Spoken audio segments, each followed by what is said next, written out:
Well, hello there, Mickey. Happy New Year. Hey, Michelle. Happy New Year. And to those of you listening, welcome back to Michelle and Mickey's Performance Playbook. It is 2026, and I actually haven't been saying Happy New Year that much to people. Like, I haven't yep, another either. year. We're doing it again. Yep. Back on the train. Yep.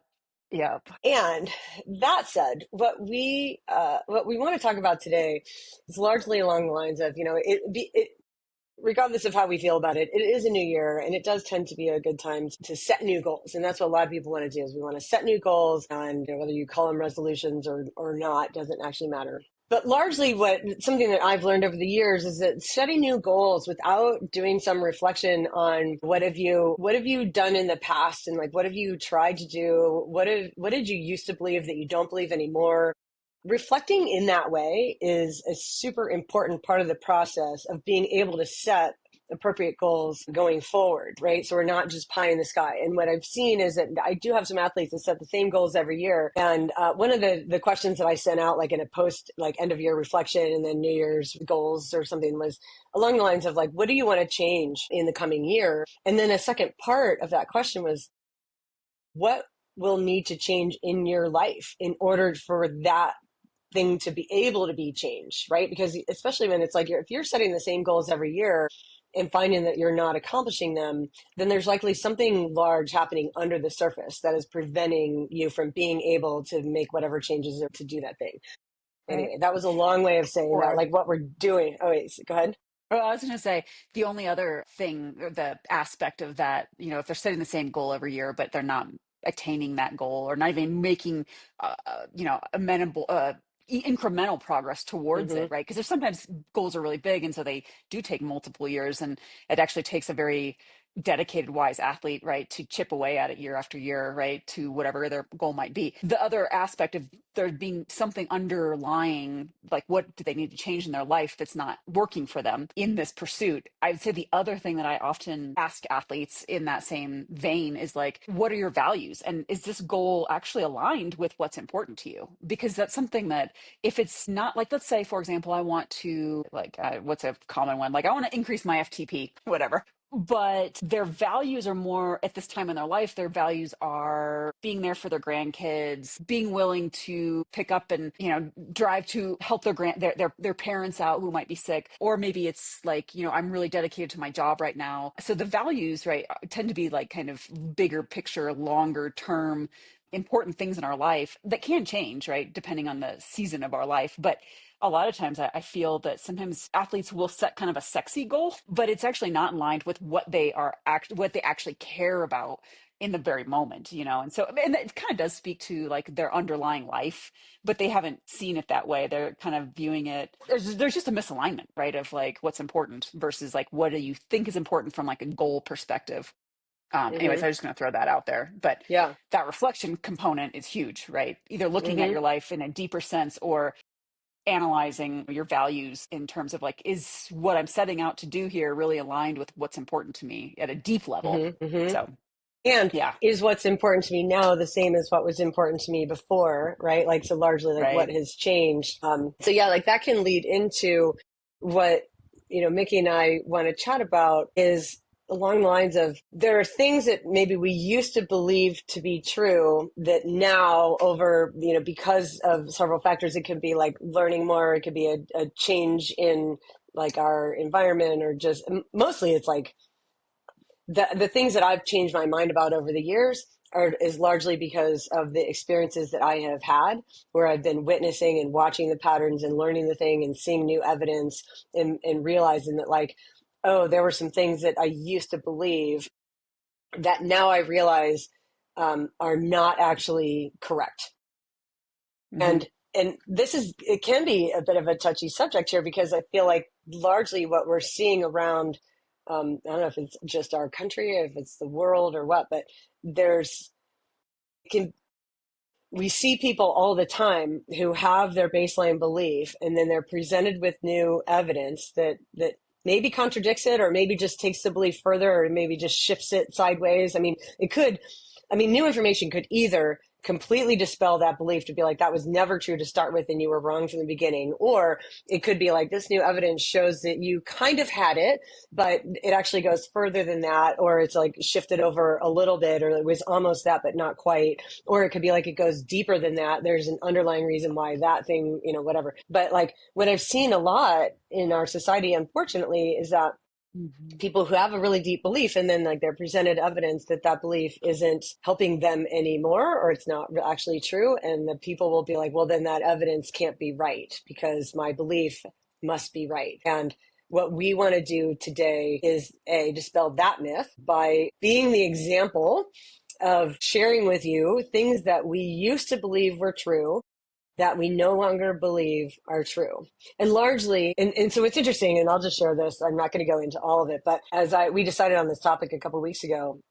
And so I've been reflecting and brainstorming. And when I go out on my walks, I'm like, what were some other things that I used to believe were true? And what I realized is that while the list that I created for this podcast is largely around endurance sport and coaching and, coaching athletes and that kind of thing, that there are in every area of my life, I will be 52 next month. And in every area of my life, there are things that I used to believe that I do not believe anymore. And I largely Mm-hmm. see that as like a really healthy thing to be able to change your mind, to be able to grow and expand and like take on new evidence and be like, oh, you know what? I was wrong about that. And admitting that I was wrong about that is not actually a weakness, as some people Mm-hmm. would perceive it as. Like, once you stake your foot in the sand somewhere and like, this is what I believe, like if you're ever to back away from that, then like that's a sign that you're weak or whatever. I'm like, I don't think that at all. I think it's a sign of like, I have an open, curious mind and I like to take in new information. And as I learn more, I do better. And this is a really key part. I do not beat myself up for the decisions I made when I didn't know what I know now. Mm-hmm. Yeah, Right? So I mean, absolutely. That's there were tough. things that It's it's like really I tough. thought Yeah. I knew, I thought it, and I was doing the best I could, and that I was wrong at the time. Mm-hmm. And it can be really easy to be like, well, the reason I don't want to look back at that is because I'm so embarrassed at how wrong I was that I don't want to like even revisit that thing. And so I'll just pretend that I was right the whole time. But then you're like perpetuating the harm instead of actually fixing it. And so with that in mind, so I've made a whole list of the things that like, here's things that like I used to believe that I don't believe anymore. But this one is maybe, I'm going to start with like I don't want to say the most embarrassing. Like, for me personally right now, like this is the most cringeworthy one for me, knowing Okay. what I know Okay. now of me being wrong. So we're just kick it off with a big one. This, I don't know how long ago this was, like 10 or 12 years ago. I got an email from an athlete who like was really freaking out about open water swimming, right? Like afraid of open water, right? I'm afraid of the ocean. I have panic attacks when I go in the ocean. I don't know how to get over this, blah, blah, blah. And I was in my phase of like, buck up, step Mm-hmm. up to plate, just do the thing, just get over, right? Mm-hmm. And like, I'm not kidding you. My advice was like, you just need to get over it. You just need to swim more. Mm-hmm. Just put yourself out there and get over it. And you'll see that like, it's fine. Like, you just have to do it. You just have to make yourself do it. And Mm-hmm. the more you do it, the better it'll get. And like, while on this, like, I mean, that's wrong in so many ways. I mean, it's right in like one way. It's right in one way. So, but knowing what I know now about like our nervous system, about how past experiences shape the way our brain views safety and like safe situations, and about at the time, like I didn't know what I know now about like breathing and about like nervous system development and all that. And I'm like, I'm so embarrassed. Like, there's no chance in the world if somebody said like, I have anxiety and panic attacks in the ocean, like the very last thing I would say to them is be like, we usually need to get in there and do it more. It's like, but that's what I did. So like, Yeah. like I doubt that athlete is listening to this podcast, but if you are, I'm like, oh my God, I'm sorry. I'm sorry. That was the wrong advice on my part. I know better now. And like, I'm not going to beat myself up for the way that I handled it at the time, because like, that's what I knew at the time. Like, that was how I was. I didn't personally have a fear of the ocean. I did not understand that other people would have a fear of the ocean. And my solution to anything was just dive straight in and do the thing and buck up and get over it. Like, Gotcha. that was Yeah. my solution. And now I'm like, okay, how would I deal with that particular situation now? I would help the athlete understand their nervous system, how using their breath allows them to calm at a very deep level, about how they could look like think back to past experiences of like, did you have an experience in water that was scary for you? Right? Like, let's talk about that experience. Let's examine that. Right. And then I would physically be with them in person the next time they go to If the you ocean. could, And I yeah. would use my energy. And I've done this before, like since then, where I've been with a group where I knew there was somebody who was like really afraid, right? And others who kind of weren't. And so I've used like my positive, safe, happy energy, like the ocean is my happy place, right?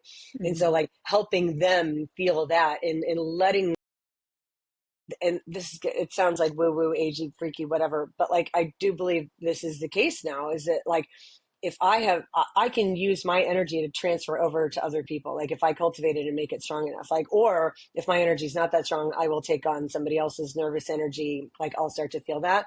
And so if I know that I'm dealing with someone who is afraid, I cultivate my energy first, and then Hmm. like I literally like gift that over, and if they're willing to accept it, then they're like, okay, like this must be safe because she seems really calm and safe, right? So then they Hmm. can go with me and we can just swim out to that first buoy, right? And then we're just going to breathe and we're just going to relax out here, and like we're going to notice the good things, and we're going to like just little by little, like, so I would be way less hardcore about it, way more understanding about it, and at the same time taking the steps like in a much less harsh way of like the Hmm. exposure to that environment, showing like literally with the intention of like, we're going to show your brain that this is safe, Hmm. right? And then when Hmm. you do that, Yeah. then you'll be able to like manage this environment and feel safer in it, and examine the story that you're telling yourself that made it feel like it's not a safe place for you before. Because if you don't examine that story, right, then it's like the panic attacks can continue to happen. So anyway, yeah, Yeah. that was super cringeworthy, and now I'm like, I can't even believe that's who I was. That was who I was. So not anymore, Well,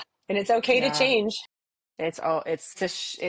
Literally is a sign of wisdom and I think courage, right? To be open to changing your mind Hmm. about things. So Hmm.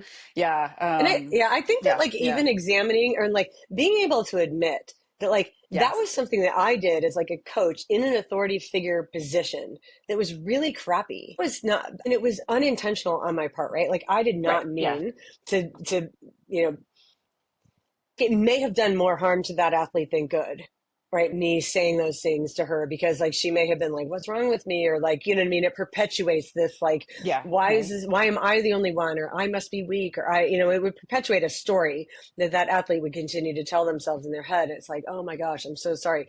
But being able to admit, like hmm, me being able to admit that what I did was wrong is the path to me changing and being better in the future. And right, so I'm like, I yeah, feel like we want leaders, coaches, parents, authority figures, all to be able to say, you know what, when I used to believe this thing, I acted like that. And now I don't anymore. And I can see that what I did was wrong. And going forward, I'm going to do things differently because I know better now. right, So yeah, I think that being yeah, able to admit that's like super key. And I just mostly, if yeah, anything, I want to encourage people to be like, not afraid. Like we're human, we make mistakes, we all do. yeah, yeah, We try to yeah, do better when we know better. So that's what this yeah, whole podcast is about. And now we can yeah, go on to like, what else? yeah. Yeah. Oh, I mean, I have many as well. Hmm. Sticking to coaching, I would say one of the most overarching things that I believed when I was a young coach, newer coach, was that if I learned enough, if I was giving enough, if I communicated enough, if I accommodated enough, if I listened enough, right, I could coach anyone and help everyone. I mean, how naive is that, right? Through many years, I have learned, sometimes in a very painful way, that that is not the case at all for a variety of Hmm. reasons. But I think yeah, big aha now that I have, this is not like a one time, I learned this. Like, yeah, I think it's something you kind of, for me, I have Hmm. had to have many experiences over the years to now come into a very solid kind of more firm understanding that I can't help everyone, that I don't have the skills to help everyone. And for some that might actually mean that I'm not a therapist, right? Like there are some issues with some people that they need, more an expertise, that someone that's done years in a PhD, right, work of therapy, right? And that's just, one example, but there's many. And it has to do with everything from an athlete's mindset to how a lot of it is not even just like mindset or do we mesh well. It's like, how open are they to changing their minds? And I've learned over the years that folks that are very closed-minded or have very firm views of what they are capable of or aren't capable of are their biggest limiters. And it doesn't matter how good of a coach what I learn, how I talk to them, how much I support them. Like, I'm not a good coach for them because I can't get them to make the progress that they want to see. I don't have the tools. So I think that's been Hmm. so at this point in my coaching career, I will let athletes go if I feel that I'm not helpful to them. I may not be like completely open as to all of the exact reasons why, but yeah, I think that was, it's a little hard to admit that, I think, because as a coach, you want to be able to help everyone. I really felt that if I was caring enough, that if I was, committed enough, that I could help everyone, and that's that's false. I cannot do Hmm. that. Hmm. It actually shows, I think, an ego that I had as a young coach that I don't have anymore. I actually don't think. I think Hmm. it's some people could look at it as that I'm becoming more egotistical in some way, but it's not that. I think thinking you can help everyone actually is a sign, like, that's a false sense of reality. Only I can do it. I can fix it, and only me, Mickey. Right. Like, no. I'm the Yeah. savior. Yeah, Yeah. no, and I don't mean it like that, but I meant Yeah, if yeah, I I had an know. interview with an athlete, and even though I'm like, I'm not really sure, I'd be like, oh yeah, I can help, and now I'm like, let's do a trial. We'll see if it works.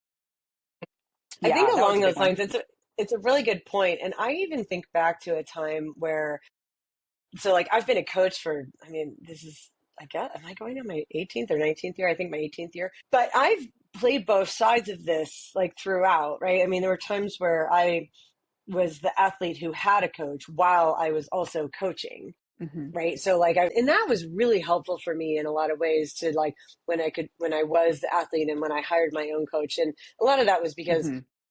it helped me understand things from the athlete's perspective, right? It was like it helped me examine, like, what do I expect of my coach? How do I expect them to react in these different ways? Like how quickly should they react? Like what kinds of things should they be saying? Because I knew sort of like what irritated me. Like when the coach did X, Mm. Y, or Z, and I got irritated, then it was like, oh, I need to remember, like, I don't want to do that to my athletes. That's also Hmm. assuming that everybody's like me, which I know that they're not.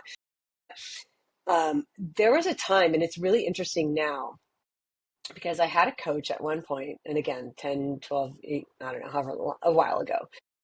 And this coach was trying to teach me this concept that at the time I was not ready to hear it. And I thought she was wrong, right? So as she's telling Hmm. me this Hmm. thing, and what that was a lot, because I was the kind of athlete that I subscribed. So maybe this is another thing that I've learned, and this will be the whole story. I used to think that more is more, that you should work to Hmm. your capacity just about every day.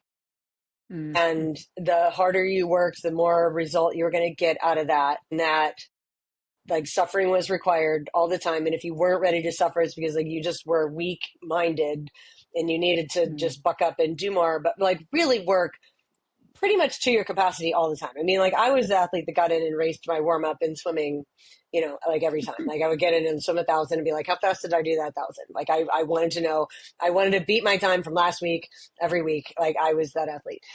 And I thought that was the way. And at the time I was swimming pretty well. So it was hard to argue with, right? You know what I mean? So it was like I was getting results from operating that way, which is like, and when that's happening, then it's going to lead you to believe that like I'm on to something, right? I'm on the right track here. But I had a coach at one point tell me that I should be more picky and choosy about like when my moments were going to be, right? So she was basically like, stop trying to win all your workouts. Like, stop trying to work so hard all the time. Like, sometimes just let yourself go easy. Save your best efforts for race day. Don't do those in training. And I was like, what? No, like I can't do it in my mind. I can't do it Hmm. in a race unless I've done it in training. And like, I Hmm. need to then go do it in training. And now, and it was interesting because like when she tried for probably 2 years to like teach me that point, and I like rebelled against it the whole time. Like I just don't think that's right. I genuinely didn't believe it was right, and I didn't do it, and I continued to race poorly. Like I would race worse than I trained. Mm. And then in the years past, right? And the reason that I make that point, Mickey, is because she tried really hard to get it through to me, and it wasn't her fault that she couldn't, right? Like that was me as an athlete on the other side of that, like not being ready to hear it. And what's interesting is that now, like, so I'm coaching these high school kids, right? And I'm trying to now impart that same lesson on them. And they're like 14, 15, 16, 17 years old. And I'm watching some of them like win workouts, right? Like they're going too hard too often. And I'm telling them that it's genuinely in your best interest to slow down sometimes. Go slower, go easier here. Save it for that effort. Work there. Don't give 100% at every workout. And I have a couple of my like high achieving kids, and they look at me when I say that like I have three heads. Like I'm like out on another planet. Like, who Mm-hmm. is this coach? Do you know what you're talking about? And like I've said to them, I know that you don't understand this now. It's okay. I'm going to keep saying it to you. And at some point, it might be decades from now, you're going to be like, you're going to realize that lesson. You're going to realize it's true. And then you're going to be like, oh my gosh, I had a coach in high school and she tried to teach me that. My swim coach, what was her name? I can't remember, but like she was Yeah. trying to teach me that I didn't have to work hard all the time in order to do it like fast, on the day that it mattered. And I'm like, so it like, and I think because of like my own experience of like being on both sides of that equation, right? And like now understanding like, oh, that coach was trying to teach me that the whole time. Like I was not a coachable athlete in that moment. Like she couldn't teach it to me. And now that I'm trying to teach it to others, when they don't get it, I'm like, it's okay. Like I'm going to keep, and at some point you're going to be ready for this lesson. And when you are, you're going to look back and be like, oh yeah, that coach was right. Cause like, I'll look back and be like, she was right. So There's also the reality of, we have to learn things many, many, many times. It's not like, yeah. even in basic, whatever field of study, right? Like you have to sometimes learn concepts like numerous times for them to actually stick. So that's Or part of the have the life negative situation. consequence Yeah. yourself. Like Right. sometimes there's a like I Yeah. had to experience for myself what it was like to actually execute training in the way that she was talking about. And so like just to finish that whole point about like what I used to believe that it was go hard or go home. Right. And now Hmm. I'm like, oh, it's way more nuanced than that. And there's like these different intensity factors, and like it's really important to be intentional about like what am I trying to achieve today in the workout, and then making sure that Hmm. you have the amount of discipline to go either as easy as you need to go or as hard as you need to go, either way, in order to achieve the outcome of the intention of the workout. And like Hmm. so in a big picture way, like I'm way more attuned to that now. Hmm. And Hmm. I will tell, like, even with the swimmers in the pool, they slow down. I want you to go slower. And they're like, they look at me like, what? I've like never in my life had a coach tell me to go slower. And I'm like, no, I want you to go easier, right? We have 10 of these to do. Go easier. Yeah. And Yeah. then at the end of, oh, okay. But anyways, that is a big lesson that I've learned, is it like, but let me caveat that, because it's not like, okay, so like this whole, remember the idea, and again, this was a while back, that like more is more. Yeah. Do Oh you yeah. remember like when I I was think it's more is still a more? little bit, yeah, Yeah, yeah. around. So more is more. And I used to think that that was the case. Now I understand that there's nuance to the more is more Hmm. idea, right? That so like there are cases where more is more. More is more as long as the intensity is one where you are not creating lots of lactate, right? Yep. Like if you're in like a Yeah. fat burning state, Yep. then That's whatever you're doing, swim, bike, run, if you're in a fat burning state, more is more. You're unlikely to hurt yourself by doing too much work in that low zone yeah. area, right? Yep. Like Totally. unlikely to hurt Yeah. yourself. So more can be more in that case. Where more is not more is when your easy meter is miscalibrated. And so you think Hmm. you're going easy, but really you're pushing tempo or threshold.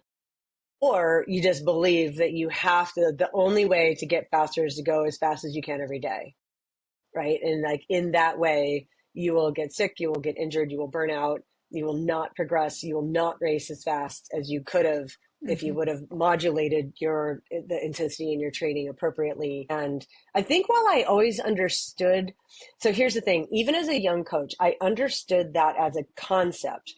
I did not understand it as a practice. Hmm. Hmm. right? I mean, like you can Yeah. learn it in a Yeah. classroom and they teach you this thing and like stress and recovery and rest and intensity and zone 1 and zone 5 and blah, blah, blah, right? Like you can sit in a classroom, you can read the book, you can learn all those things. But then when you actually apply it in the day to day practice of training, what does it look like?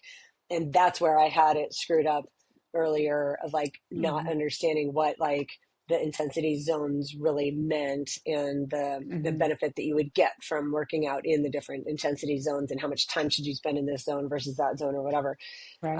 Yeah, so Yeah. that's another sort of what I Yeah. used Used to to. believe versus what I believe now. Now I like, Yeah. so to be very clear, now I believe more is more. You cannot overdo the easy part as much as time and energy in your life allow easy stuff. If you default to easy every time, like that, you're not going to hurt yourself. And then sometimes targeted on purpose, we're doing specific intervals like at or above threshold, right? Hmm. And Hmm. the combination of those two is the way. Like, what is the exact right combination? That is where it's like, It well, it depends on your depends. Yeah. goal, and that depends on all the things.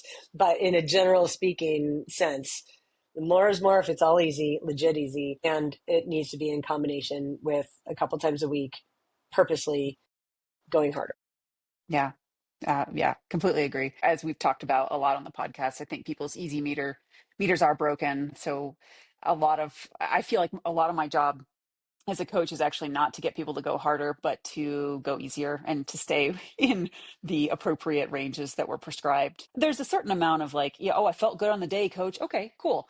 Mm-hmm. I'm not, Mm-hmm. most people I'm working with, they're not pros and they're not doing this. They're doing this for fun. So if you have a good day, you feel good and you want to go a little harder, cool. But then know that you might be more tired for the next day, right? And maybe you should swap out the workout. It's really, I yeah, completely agree. I'm trying to think of what's another one for you that you another aha that you've Yeah. come around to. No, So sorry. I don't know how much this is like an aha as much. Well, it is an aha, but I don't know if it's like it's not necessarily something that I believed differently before, but maybe just something that I didn't totally understand before, right? And that is the degree to which your baseline health matters in your ability to improve from the training that you do. And that was something that I think I didn't put it all together until I was like in my piece. And again, it was like one of the things where like I had to personally experience this before I was able to like put it all together and go like, okay, like this really matters. But it was like, and then like once I experienced it for myself and understood that, then I was able to see it in different athletes that I was working with. And it's like, okay, if your baseline health, that means like your blood pressure, your just like your lab counts in different ways, I mean, this could be separate. This actually was another one of mine, like your posture, like the way that you move. It's like your baseline health needs to be like strong enough, healthy enough in order for you to adapt to the training that you're doing. And so this would actually couple with another one that I wrote down, which is that I used to believe that just doing the training was all it really took in order to get the benefits and improve from that training.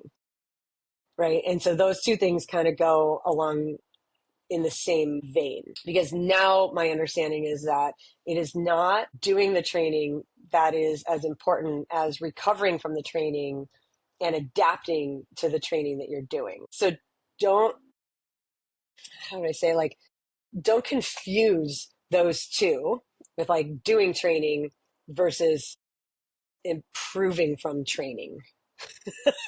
Because and there was something that I read one time from a smart coach. It was Gordo Byrne, actually. So some of you may have followed him. He's been around for decades. And he wrote something along the lines of how people do training that makes them tired and they think that they're improving.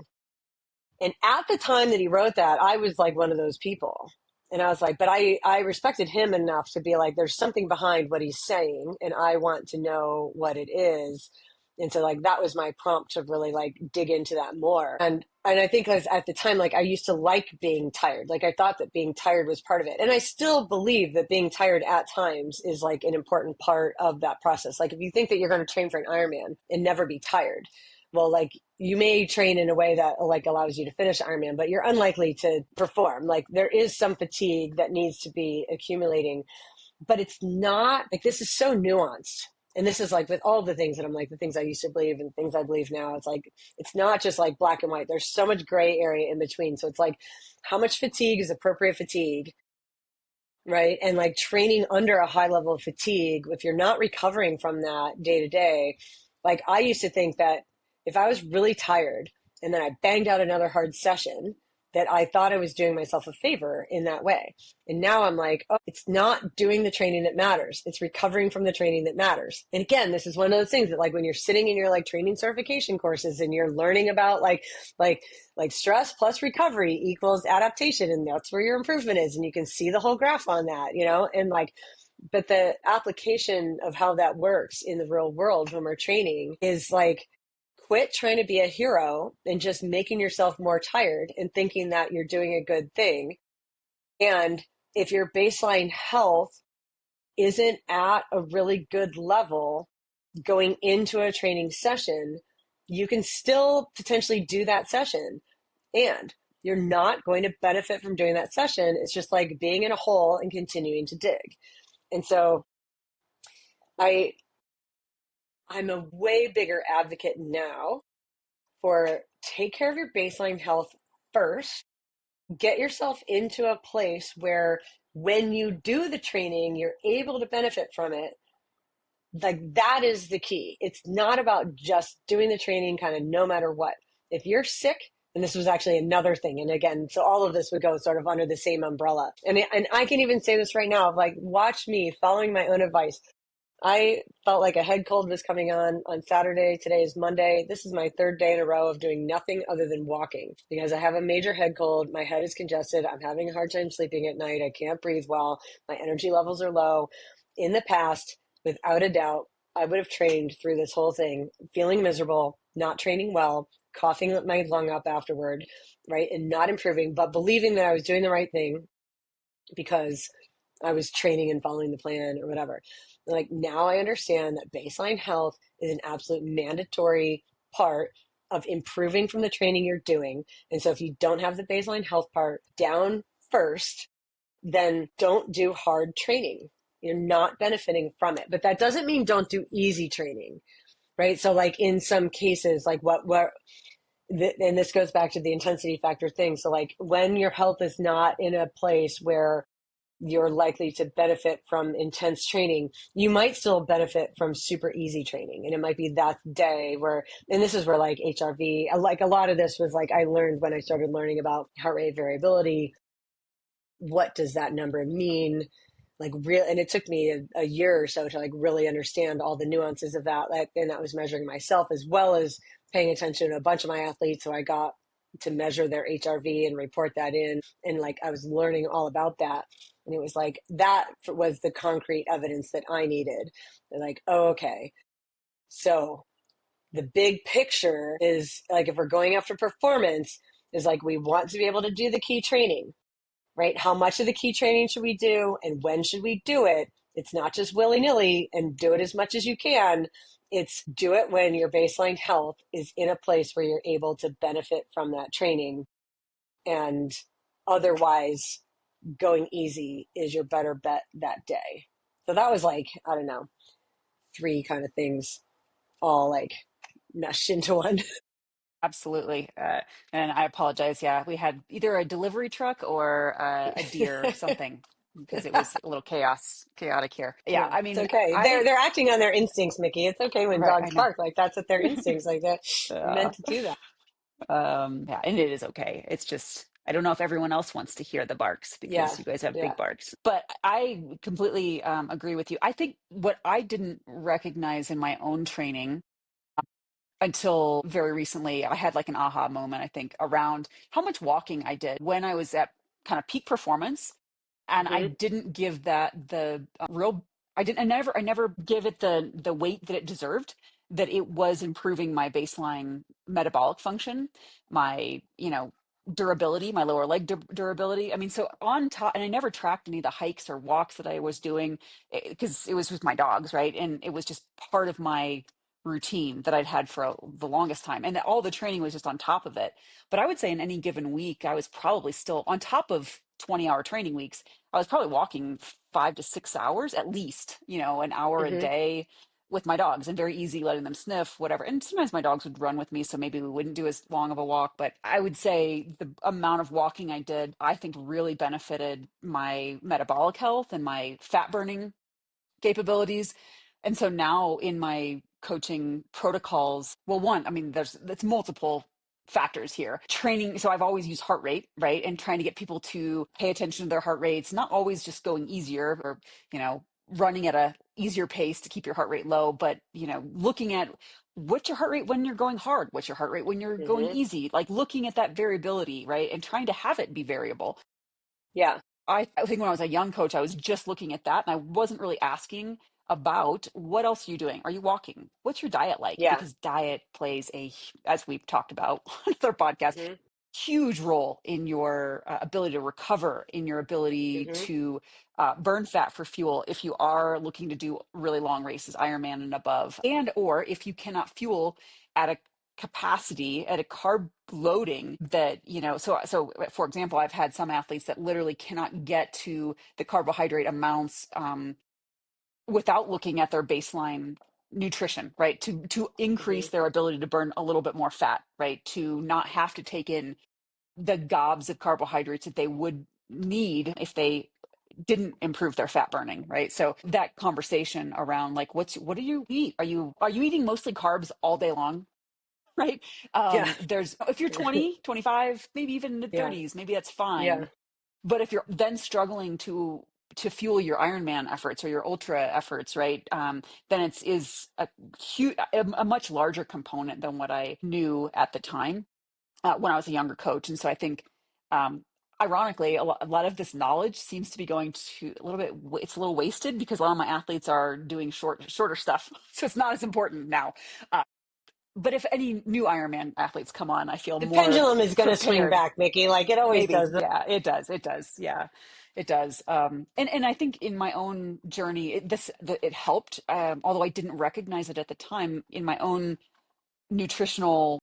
I mean, I always ate fairly high protein. I dabbled in like kind of paleo-esque, but I was never firm in like I eat paleo or I've never done keto, but overall my baseline diet was pretty heavy in like lean proteins and vegetables. And I really only put carbs when I was in big training blocks, like sweet potatoes and stuff. And so Mhm. I think it did support my own like metabolic health, and I didn't really recognize it's just like how I Yeah. ate.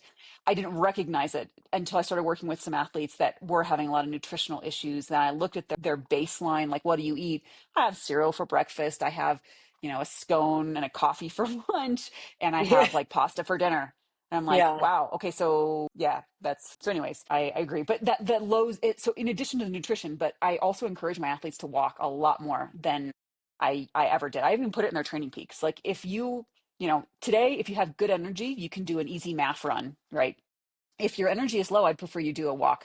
You know, Hmm. you can walk up to 90 minutes. You can walk up to usually I say you can walk up to however long you have time to walk, right? Like there's no upper limit. Usually people can't walk, 3 hours a day. Right, right. Yeah. Yeah. Yeah. So anyways, yeah, that was a big learning, or it still is. And it's a little bit of a struggle, I think, to implement it. I think there's still a lag, even though I try to educate, because it's not hard, right? Like it doesn't feel hard. And so like what was a walk doing, right? Well, yeah, it's actually doing a lot, especially for my athletes that are in their 50s and 60s that, I've seen some poor blood work and their glucose levels are going up, and, so yeah, it matters. Can I say too, I think Yeah. that potentially a misunderstanding there for people who don't understand the benefit of walking and like going easier than they otherwise could. And where's the benefit in that? It may be a lack of understanding or discernment of the differences between metabolic health and cardiovascular health, or like aerobic fitness. So you have like metabolic fitness, cardiovascular fitness, aerobic fitness. I feel like cardiovascular and aerobic are probably, you can intertwine those. Yeah. Early on, I thought that metabolic fitness was like same, like that if you had good aerobic or Right. cardiovascular fitness, that automatically then metabolic Mm-hmm. fitness would be good as well. And it was only like maybe 6 or 7 years ago that I've it was like I think I understood the concept of it before, the concept of metabolic fitness, but it wasn't filed under the tab metabolic fitness in my head. Right. Yeah, And then I can understand that. once Yeah. I learned that like metabolic fitness and aerobic fitness are not the same Mm. thing, they're not necessarily like automatically linked. I was like, wait, what? Okay, hold on. Yeah. Like, Yeah. let me learn more about that. And then once I understood that, then you go, yeah, that's why like going easier than you otherwise could much of the time is to your Hmm. benefit. Right. Yeah. And it's like, Yeah. so people Right. who like, so this is what I see people who, and so I'm not on Strava anymore, but I used to be on, were you Yeah. ever on Strava or do you never do it? A couple of years, I deleted Yeah. it Yeah. last year, I I think. deleted Yeah. it too at some point, but like for a while I thought it was fun. Like I liked it. But what was interesting is that when I was on Strava, I did understand metabolic fitness. I did understand like at that time.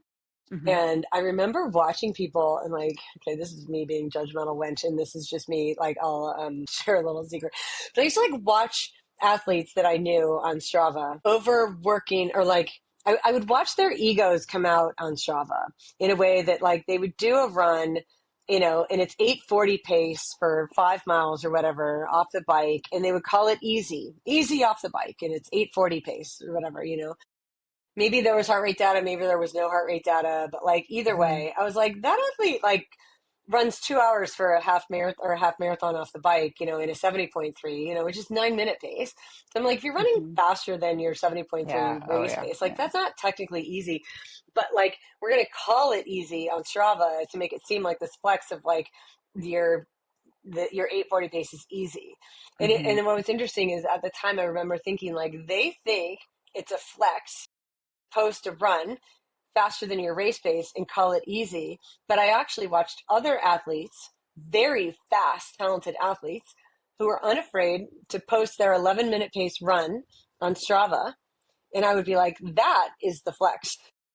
Like Yeah. in my mind, I'm like, that is the Yeah. flex. Like the athlete who's unafraid to post the 11-minute pace run on Strava and then go do the race and race at 7 something pace, right? I'm like, that's the flex right there. Is it like that athlete wasn't afraid? And I used to watch, and it would be kind of fun for me to play it out, like, because I'd watch sort of an athlete train over, a couple months, and we're all going to do the same race or whatever. I'm like, let's just see. I'm like super curious because like they certainly ran fast all through training. Like I'm curious Right. to see how that pans out on race day, and like 100% across the board. It's like, oh, I don't know what happened. Doesn't translate. There was always something that happened on the run, Oh, yeah. where like they did Yeah. not run 140 off the bike. And Yeah. so you're like, I, um, is I, interesting dynamic there. Yeah, I will say that's something that my mind has not changed about, right? In terms of the Strava and like the public posting all your training to a public platform. When that came about, I was already, it was probably, I don't even know when Strava came about, but I wasn't on it for years. Most of when I was performing at my best was not on Strava. I think it was pretty new at that time. I investigated it, because all my athletes were on it. I'm like, oh, you got to get on Strava. Okay, fine. So I did it, and I was kind of in the downslope of like not doing as much training anymore anyways. So it's kind of like, whatever. I was maybe on there for a year and a half. I didn't care. Like I didn't sometimes I would use it to post photos of my dogs who are running with me. I thought it was like nice for me to have because I had a record because I can't put photos on my training peaks, right? For when I do runs with my dogs. That was its only benefit. I think for the most part, like 99% of the time, it's damaging to people's training, their mindset, their mental Hmm. health. Like I'm sorry, like having your data public for 99% of the people, right? Like it is not a good thing because, you're essentially every day showing up and competing against other people in a non-race. Like I don't understand. Yeah, I deleted it. I don't have any, I will never be back on there. It was ridiculous. And Yeah, I I'll encourage, never go back I on it think, either. no, yeah, Yeah, haven't I changed my liked it mind for a about that. time. Wait, I'll tell you what I like because I do think so. I'm less black and white, right? So I'm like I'm gray zone. I see nuance, and so I'm like I can see in some cases where Strava is beneficial for some athletes in some circumstances. And I will say that like for me during COVID, The connection. Like Strava, yeah, like Strava was an important part of like training happiness during COVID. Mhm. Like I enjoyed putting my stuff on Strava. I enjoyed at time like, and then I would find segments. It definitely motivated me to like work hard in certain sections, right? Mm-hmm. Because like I would go find segments, and maybe it's different because like you're in Colorado, but like here in Hawaii, our segments are kind of soft. You know, like a lot of them are like that's doable. Like I can go do that, or I can, you know, and so like I would have fun like chipping away and like trying to get the fastest time. I would wait for like wind patterns, and so like it taught me to be like pretty strategic at times. And I would go out and I would know where segments were, and I was highly motivated to work really hard and get after them. But I also at times would go out and like try to ride really easy and know that I'm not gonna get any segments. I will say that Strava completely changed the way that my brain interpreted every workout I did. Like every workout was like largely, what are other people going to think about this?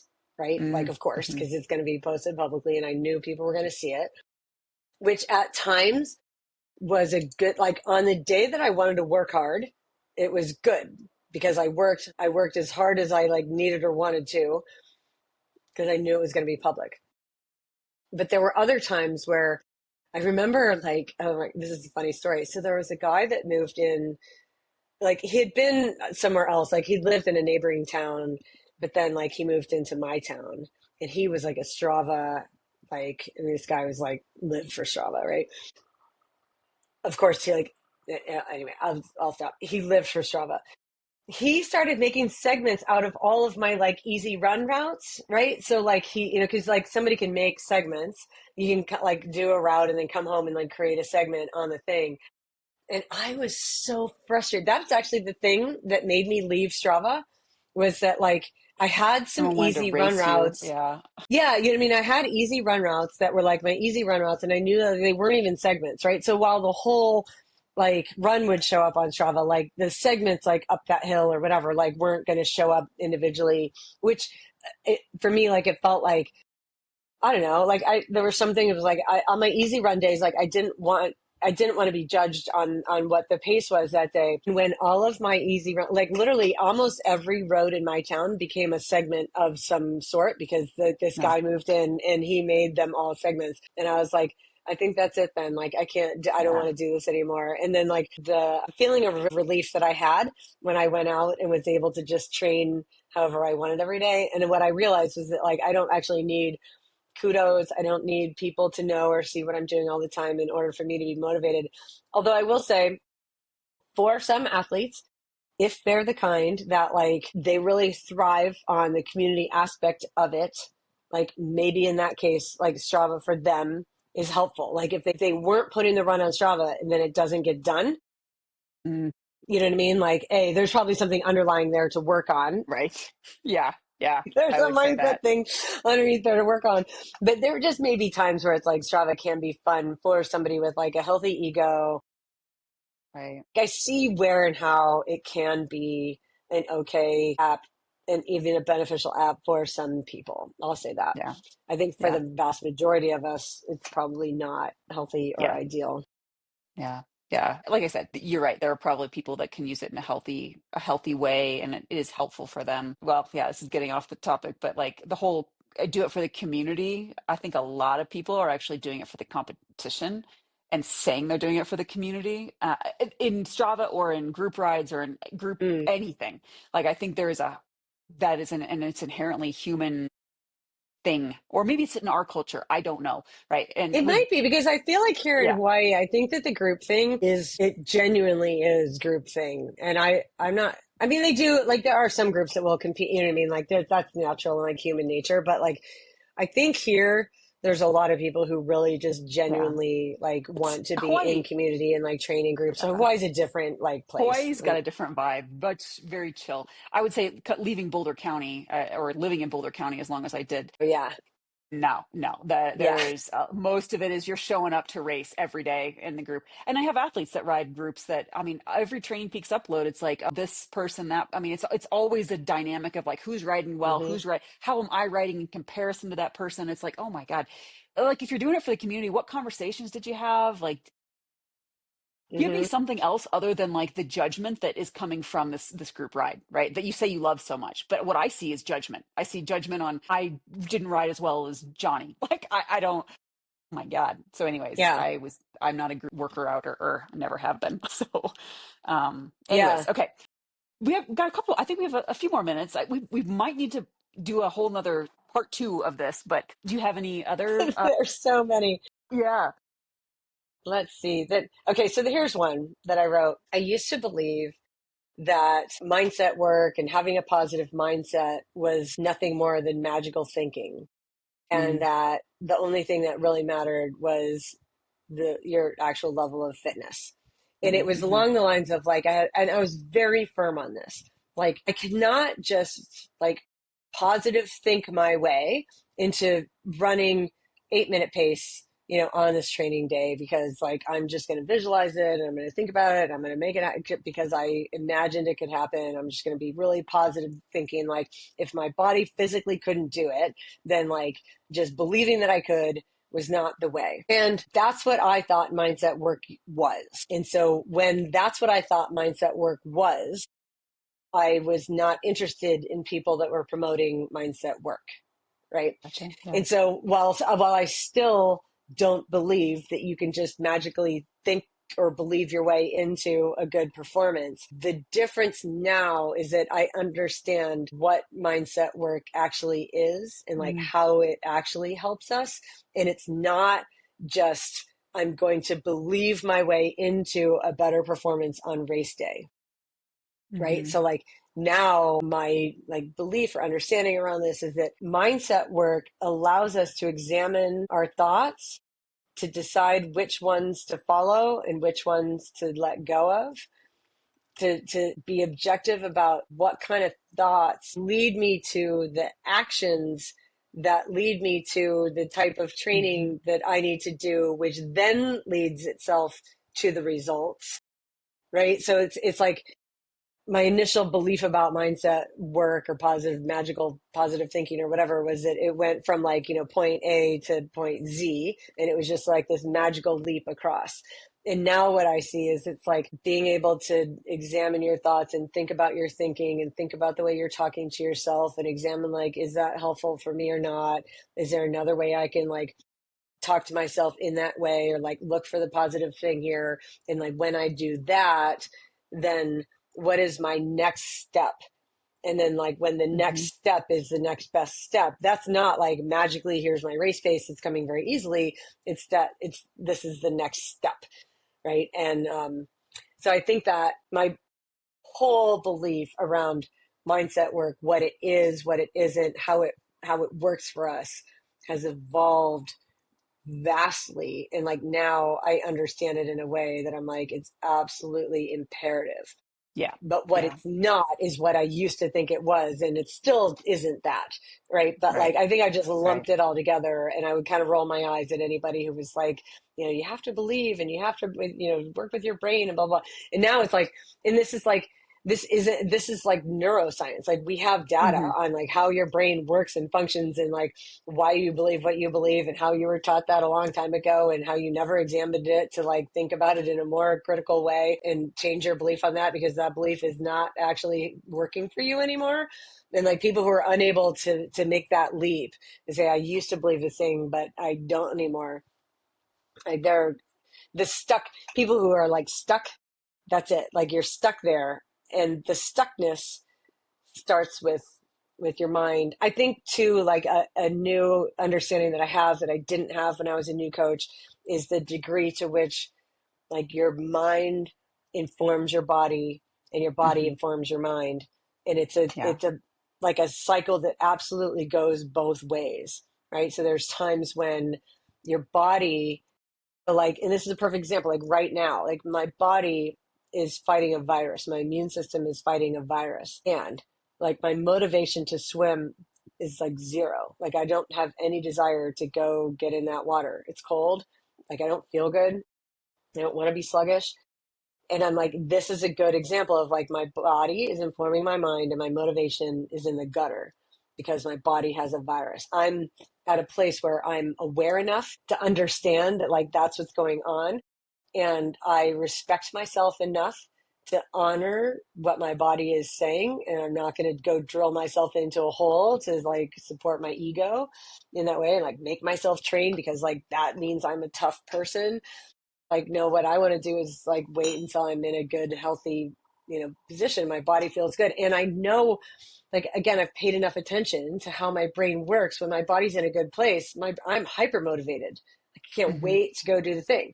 So like when you're not feeling motivated, it can be a really good thing to like look at the health of your body, right? Like it can Yeah. be that the motivation is not there because your body is not in a place where training makes sense for you right now.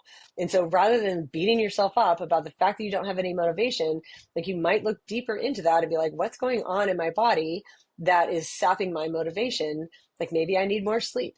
Maybe I need to Yeah. fuel myself better. Like maybe I'm lacking in this essential nutrient or micronutrient. Hmm. Like I don't have, like maybe like my back hurts because like I've been overdoing things or I've been ignoring, this aspect of my health for so long. And so like then finally like my back went out because my body was like, it just needs rest. And my brain, like it needed to do something to make my brain stop trying to push me in that way. Yeah. Right. So Yeah. like I think Yeah. that when you're feeling, and then what's important too then is to know kind of how your brain usually is, because I think for different people, right, like again, nuance, like it's going to function differently. So if I know that when I'm in a good place and my body is healthy and vibrant, like my motivation to train is through the roof and it's high, and I like training, I like working hard, I like the thing. So when my brain isn't like that, I need to go look at what's going on in my body because like there's something happening there. But it also can be the case where other people like I feel like this is less common, but it is, there are people like this, so we have to mention it, that their motivation is lacking because they don't really believe in themselves strongly. Like they don't really believe they can achieve the goal, or they don't believe they deserve to achieve the goal, right? I have athletes currently right now who are in that boat. So like my job with them is to be like, help you believe that you can do it, that you deserve to do it, that you have earned the right to feel good in your workouts. So all that, the mind body connection is nuanced Yeah. and it's It's, critical. Like it's it is. It is. so important, and understanding like your unique makeup in that way um, is, yeah, super important. Yeah, absolutely. I think when I was a young coach, I heavily focused like pre-race and prep work on the data. Like this is what the numbers, this is what you how you'll execute. And to a certain degree, I was using part of that as I'm a scientist, right? And I'm very heavily into the data. But I think I was also using personal experience. Like for in my racing experience, I barely remember what I thought. I'm sure I did have thoughts in a race, but like, I mean, I was just like, I'm in the zone. Like, I am problem solving. I'm looking at the data, sticking to the plan. I'm fueling, and I could do that for 12, 10:30 to 11 to 12 hours, no problem. No boredness, no, I mean, I Yeah, literally like I have a whole host of like negativity, thoughts, judgments, conversations in my head going on in every other arena of my life, but when I race, like it's on, right? Like I'm there, I'm 110% in the moment, and I never realized that that's not common. That's not like the normal for most people. And so I had to learn, right, like how to manage, this whole host of conversation and negativity, and that I don't have a lot of I have experience with it. Obviously I'm no like Buddha. When I soccer, all my athletic history, when it's game time, like I'm 100%, like there's no can I do this? Can I not do this? I'm not good enough. I mean, it's like literally like you need to get to the line, the finish line as fast as possible. What do you have to do to do it? Right. And then of course, when I crossed the line, then there was a whole host of like, well, I should have done this and I should have done that. And whatever. That's when I do allow it to come in. And some of that is fine. Like it's being objective about how the build went, whatever. So as a new coach, I definitely didn't focus hardly at all on the mindset component because I didn't realize how much it played into most people's race experiences. Oh, it's almost more important than the data. I Yeah. mean, like you said, yeah, like you could have athletes, if you don't believe in yourself, you don't believe that you're capable of, following the plan to whatever, your best ability, then that's almost more, it is more important than all the training that you did. Yeah. Like the Yeah. training should help inform you and give you some confidence, but if you really fundamentally believe you're not capable, then I'd say don't even show up to the start line, right? You got to work on that component before giving yourself Yeah. a chance, right? So Have you, yeah. one of the, my like, my standard reflection questions for the athletes that are willing to like look at their race objectively after it's over. But one of the questions is, what were you thinking about and what were you telling yourself during the race? I mean, that is a fascinating question because like I remember very specifically, this is years ago, but like doing one of the North Shore swim races. And like it was a race that like I did that race and I had several athletes that did that race. And then afterward, like one of the athletes, when she was answering that question, like what were you thinking about? What were you telling yourself during the race? And she was like, I was thinking about like, my son was going off to college and I was thinking about this. And I mean, she like literally like named all these things about like where her head was at, all the things she was thinking about during the swim race. And I saw the Mhm. turtle and then, I was looking at the reef and it was pretty. And I was like, oh my God. Like, I was like, whose feet should I be on? How fast does my tempo need to be on? To stay on these feet. You just stay on these feet. You know what I mean? I'm like, I literally thought about Yeah, yeah, nothing but staying on the feet, making sure we were on the right line, right? Like telling myself that I'm fine. I can do this. I can stay on the feet, stay on the feet, stay on the feet, stay on the feet, run up the beach. Like that was the end.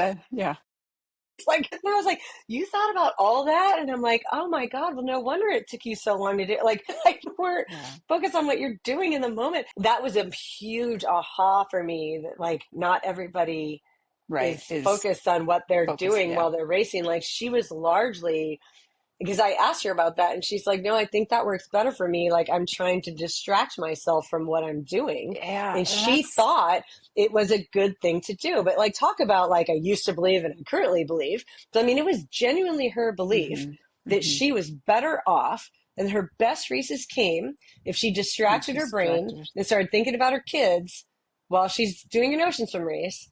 Like she thought that was the That's best a thing. And it's like, well, maybe let's examine that and see. Like, let's try again then. Next time we have another race in 2 weeks. Like, let's try again and see if next hmm time, if you focus and think about this. Although I think that that's something that you have to largely train and like learn how to. Like, I yeah, don't think that that's yeah, a thing that you can just be like, I'm just going to decide to do this. Like, I think that right. It it needs is, to. You yeah. got to practice that in training. Yeah, yeah, you do. Well, and there's this idea of like the dissociation. I mean, I don't know if it's human nature again, uh, or maybe it's a variation in the human population that if we don't like pain, right? Whether it's emotional pain, if it's physical Mm-hmm. pain, if it's, and so when you're racing, there's a lot of there could be a lot of physical, like you are actually going at your limit, so it's uncomfortable, or you are judging prematurely a lot of times, right? Like the outcome of the race and not meeting your expectations. So automatically people, oh, if I'm not running this or swimming this, like I'm not going to meet my goals. So therefore what, I suck or whatever it might be. So there's emotional pain. So I can understand how some people would choose to then try to think about something else, right? Just reduce the pain, but that's reducing the experience, right? Like racing is this, right? Like racing Yeah. is that's part of the experience. I don't but there's also a subset of the culture, right, that just, again, community, fun, stay healthy. And so I've also, I think this is an aha, or a like a how I've evolved in my thinking. It's like the way I show up and race and the way I show up to my training is not how everyone else does it. And Yeah. I have to understand that, and I have to, acknowledge that if I want to try, I have to know I have to meet them kind of where they are, like hope to help them. And this is maybe going back to, I can't help everyone. And so some people are so far different from either my coaching philosophy or my, no, my either known experience, personal experience, or my experience with the athletes that I've worked with to say, maybe I'm not the best fit for you. Right. But yeah, I think that's been, because I mean, I know I'm an intense person. I was an intense racer. I was an intense athlete, and not everyone is like that. I've tried to recognize that, but I think I do a better job now than when I was younger, right?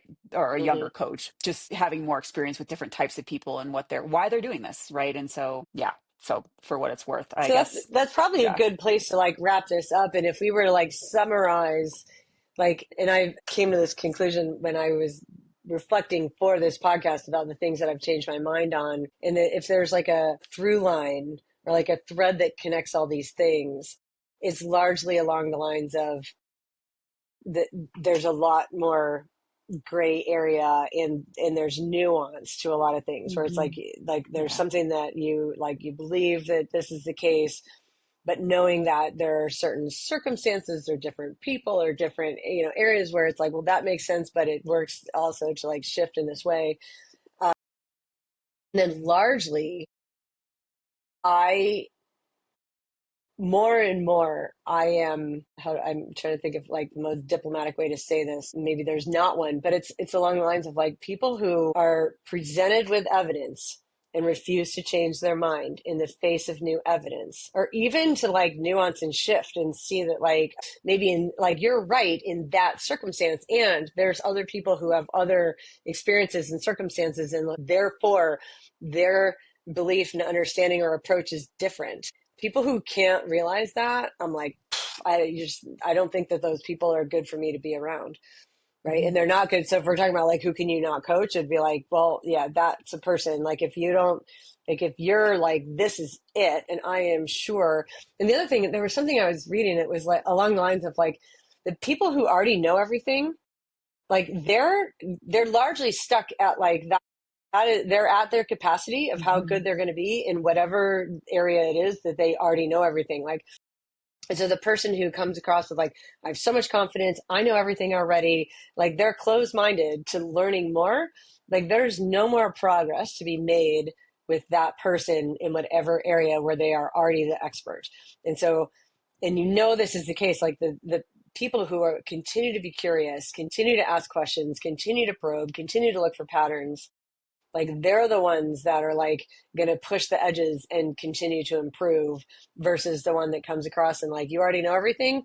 Well, that's it. Like you're not teachable. So like you're not an athlete that should be coached by anyone, and maybe shouldn't actually be coaching anyone either. And I can see how Yeah. some athletes might be like drawn toward coaches who present like as if they know everything already. And it's like Yeah. if you know everything already, then you have like largely stopped learning. And if you've stopped Yeah. learning, I Yeah. fear for that situation. I will Yeah. just say I never agree. stop learning. Absolutely agree. Yeah. And I reserve the right to change my mind on any of the things I said today. If Exactly. evidence comes at me, I will change my mind and I will not apologize for it. Yeah. Yeah, absolutely. I will also add, I think it's also completely, it can be a sign of wisdom, intelligence, a growth mindset when a coach especially says, I don't know, right? Let Mhm. me see if I can figure that out or help you, right? And in the coaching space, I feel like there's not enough of that, right? Because, all over coaches, influencers on the socials, right? It's like, I have the answer for you, buy my program instead of, whatever. Yeah. So I And think largely that works, which is really unfortunate, right? And it so I is. think that Yeah. like the people who come across with that message, they make a lot more money than you and I do. But I like know. I know. I don't want to make money in that way. I want to do it like in an authentic way Yeah, that feels right to me. exactly. So if I end up with working with fewer athletes because I'm not making promises that I can't keep, that's okay. Yeah, I agree. I agree. Cool. All right. Well, thanks, All right. Michelle. We will figure out a topic for next time. So thanks all for Yeah. joining. We'll see you next Yeah. time. Yeah. Bye. Bye.